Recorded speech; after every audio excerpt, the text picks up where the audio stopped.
بسم اللہ اللہم صلی وسلم علی نبینا محمد۔ السلام علیکم ورحمۃ اللہ۔ عورت مارچ کے موقع پر میں نے ایک خاتون سے پوچھا، کیا آپ کو مردوں کے برابر حقوق ملنے چاہیے؟ تو اس نے ایک حیران کن جواب دیا۔ اس نے کہا کہ مجھے برابر کے حقوق نہیں چاہیے۔ میں نے تفصیل چاہی تو اس نے کچھ یوں بیان کیا، میرا جائیداد میں باپ کی طرف سے حصہ ہے، بھائی کی طرف سے حصہ ہے، بیٹے کی طرف سے حصہ ہے، خاوند کی طرف سے حصہ ہے۔ جب میں مردوں کے برابر آ جاؤں گی تو میں ان حقوق سے محروم ہو جاؤں گی۔ میں کسی جگہ جاب کرتی ہوں تو مجھے جاب میں سہولت دی جاتی ہے، برابر کے حقوق میں میرا نقصان زیادہ ہے۔ بینک، ہسپتال، مارکیٹ، ہر جگہ لیڈیز فرسٹ کے اصول پر مجھے ریلیف مل جاتا ہے۔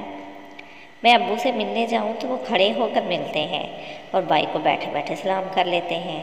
ہم شہر سے باہر کہیں جائیں تو میں نے اور بیٹی نے اپنا اپنا ہینڈ بیگ پکڑنا ہوتا ہے اور بس باقی سامان بیٹے جانے اور ان کے پاپا۔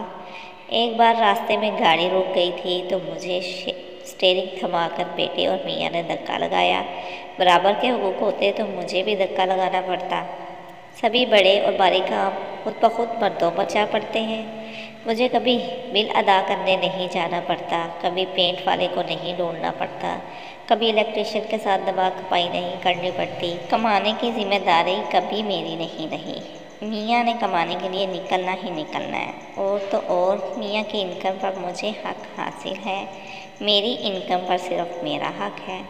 میں کبھی بھی کہہ دوں آج کچھ نہیں پکایا، گرمی لگ رہی تھی یا طبیعت ناساز تھی تو بازار سے کھانا آ جاتا ہے۔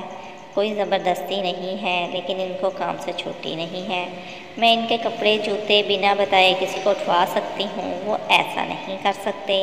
میرا لباس ان سے مہنگا ہوتا ہے، میرے جوتے کپڑوں کی تعداد ان سے زیادہ ہوتی ہے۔ ایسے بے شمار فائدے مجھے حاصل ہیں، میں برابر کے حقوق لے کر گھاٹے کا سودا کروں گی؟ اتنی پاگل لگتی ہوں کیا؟ السلام علیکم ورحمۃ اللہ۔